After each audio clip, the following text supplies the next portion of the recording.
उत्तरखंड, अध्याय नंबर 59 और श्लोक नंबर 22।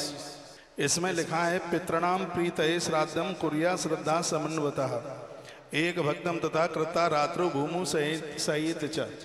भगवान श्री कृष्ण कहते हैं कि हे युधिष्ठिर, एकादशी के दिन, इंद्रा एकादशी के दिन जो भी कोई अपने पितरों के लिए दिन में श्राद्ध करता है, दान दक्षिणा देता है और रात्रि को जमीन में सोता है, भूमि में सोता है, तो उसके संपूर्ण पितृ तृप्त होते हुए भगवान के धाम के लिए चले जाते हैं। यह वर्णन किया गया ग्रंथ। मैंने श्लोक वगैरह सब आपको निवेदित किया है। ठीक है, हमसे ज़्यादा किसी ने पढ़ाई की हो, हम ये नहीं बोल रहे हैं कि तुमने गलत बोला है, लेकिन जिस तरीके से मैं प्रमाण दे रहा हूँ अपनी बात को श्लोकबद्ध बोलिए, क्योंकि 6 खंड हैं पद्म पुराण के, ऐसे तो पता नहीं लगेगा कौन से खंड में से आप बोल रहे हैं, कहाँ से बोल रहे हैं, कौन से अध्याय में से बोल रहे हैं, तो उसका प्रमाण जरूर दीजिएगा, क्योंकि फिर लोग बड़े कन्फ्यूज होते हैं। और लोग तुम्हारी बात नहीं मानेंगे तो तुम्हारे भक्त तो जरूर मानेंगे।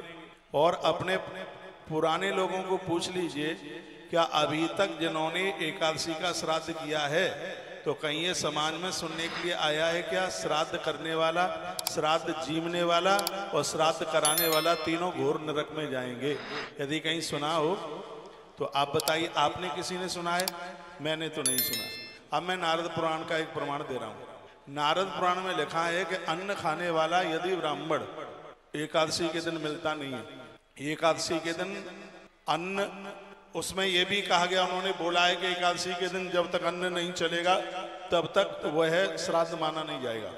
नारद पुराण में वर्णन किया गया है, एकादशी के दिन अन्न खाने वाला ब्राह्मण मिलता नहीं है, चावल का पिंड बनाइए, गौ माता को दीजिए, श्राद्ध की पूरी पूजा कीजिए और द्वादशी के दिन ब्राह्मण को भोजन करा दीजिए, आपका श्राद्ध पूरा हो जाएगा।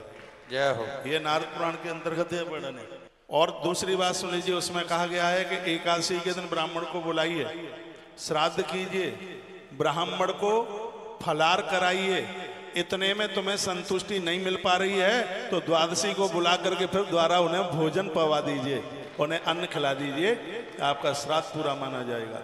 16 तिथियों में यदि एकादशी का श्राद्ध छूटता है तो समझ लीजिएगा कि वो श्राद्ध जो 16 दिन का श्राद्ध कर रहे हैं उनका श्राद्ध खंडित माना जाएगा।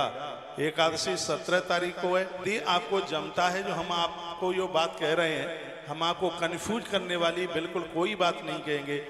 मैंने जहाँ तक पढ़ा है ऐसा कहीं लिखा नहीं है कि एकादशी को श्राद्ध नहीं किया जाता हो, कहीं नहीं लिखा जहाँ तक मैंने पढ़ा। लेकिन जो वीडियो मेरे पास में आई है, दिन श्राद्ध किया जाता है, बोला जाता है, बोला गया एकादशी को श्राद्ध किया नहीं जाता, एकादशी का श्राद्ध द्वादशी को कर दीजिएगा।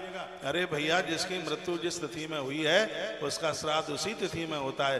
भूले भटकों के लिए जिनकी तिथि जानकारी नहीं है उनका अमावस्या को होता है, नहीं तो प्रत्येक तिथि में ही श्राद्ध किया जाता है। जितने भी लोग मुझे टेलीविजन टीवी पर आप सुन पा रहे हैं, प्रमाण के साथ ये बात है। और ये तीसरा मैंने पद्म पुराण के में कही है। एक बात और मैं कहूँगा, आप कहेंगे कि आपने चावल के पिंड की बात कह दी। इंसान के लिए चावल वर्जित है। एकादशी के दिन किसी भी देवी देवता को और किसी भी पूजा में चावल वर्जित नहीं है। ऐसे 9 प्रमाण हैं मेरे पास में। एकादशी को ऐसे लोग डालें जिन्हें दुनिया जानती है, लोग जिनकी पूजा करते हैं, जिनकी बात का विश्वास करते हैं, लोग जिनकी पूजा करते हैं, जिनकी बात का विश्वास करते हैं, और ऐसे लोग ऐसी वीडियो डालेंगे तो अपने इन पर्वों के लिए बहुत ज्यादा खतरा हो जाएगा।